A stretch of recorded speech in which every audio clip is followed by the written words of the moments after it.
Esse é o nosso primeiro encontro de 2016 e eu estou muito feliz em poder estar aqui novamente com vocês. Nós vamos começar a nossa primeira coluna Pitadas Jurídicas de 2016 com o tema do momento, que é o novo Código de Processo Civil. Mas eu gostaria de abordar aqui sobre o Instituto do Casamento, Separação e Divórcio. É importante destacar que o casamento gera dois elementos. Um é a sociedade conjugal, que compõe direitos e deveres entre os cônjuges, e outro é o vínculo do casamento, tão importante ao Estado, já que tal instituto é conhecido como a célula da sociedade. E aí, é importante destacarmos que, no Brasil, até 1977, era proibido o divórcio. O casamento, no texto constitucional, era considerado indissolúvel. Apenas a morte colocava fim ao vínculo do casamento. Porém, sempre foi possível a dissolução da sociedade conjugal. Isso quer dizer, se o casal, Dona Maria e seu João eram casados, não conseguiam mais conviver juntos, queriam colocar fim àquele relacionamento. Eles podiam se divorciar? Não. Mas eles podiam se desquitar. Isso quer dizer, eles entravam com o processo de desquite e colocavam fim aos direitos e deveres conjugais, ficavam desquitados, porém não podiam casar-se novamente, pois só a morte colocava fim ao vínculo do casamento. Esse sistema de indissolubilidade do vínculo do casamento permaneceu até 1977, quando houve a emenda constitucional que inseriu o divórcio no Brasil. Só que para que esse divórcio acontecesse, havia necessidade da passagem por dois caminhos. Era o sistema dual obrigatório. Era necessário, primeiramente, cumprir a fase da separação, que foi o novo nome dado ao desquite. Então, o casal se separava judicialmente, colocava fim à sociedade conjugal, esperava um prazo de 3 anos, que foi diminuindo até chegar a 1 ano, para ver se era aquilo mesmo que eles queriam. Esse prazo é chamado de prazo de dureza, e só assim eles podiam, então, buscar o divórcio no judiciário. Vejam, sistema dual obrigatório.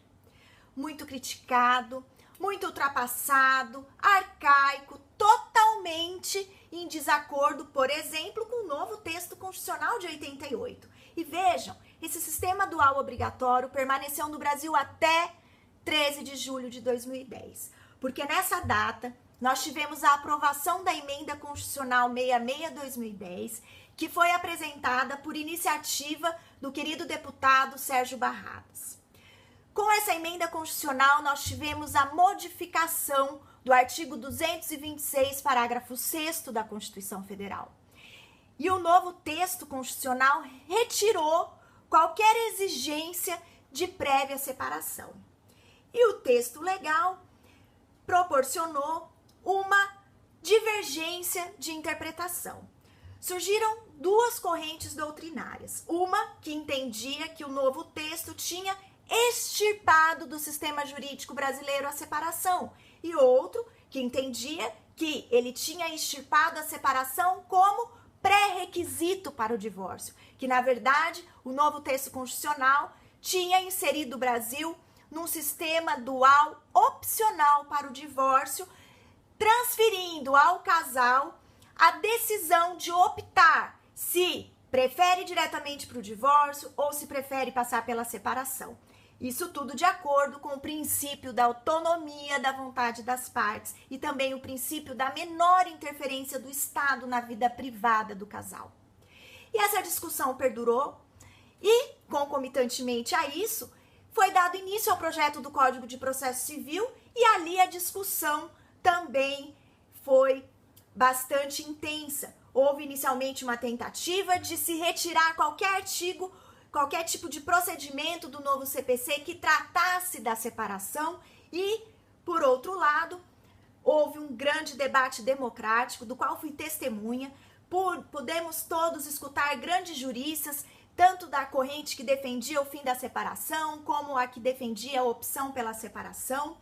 Os deputados também puderam tirar todas as suas dúvidas, puderam debater intensamente a matéria e, de forma democrática, no voto, os representantes legais do povo decidiram pela manutenção do Instituto da Separação, de forma opcional, porque essa seria a única interpretação possível, realmente considerando-se o texto constitucional da nossa Constituição Cidadã de 88. Então, nós estamos realmente bastante felizes com esse resultado final, porque nós sabemos que a grande maioria realmente dos casais brasileiros, de acordo com o censo do IBGE, estavam ansiosos pela possibilidade de forma direta colocarem fim ao vínculo do casamento pelo divórcio, mas esses mesmos dados também nos mostram que ainda temos brasileiros que preferem passar pelo Instituto da Separação,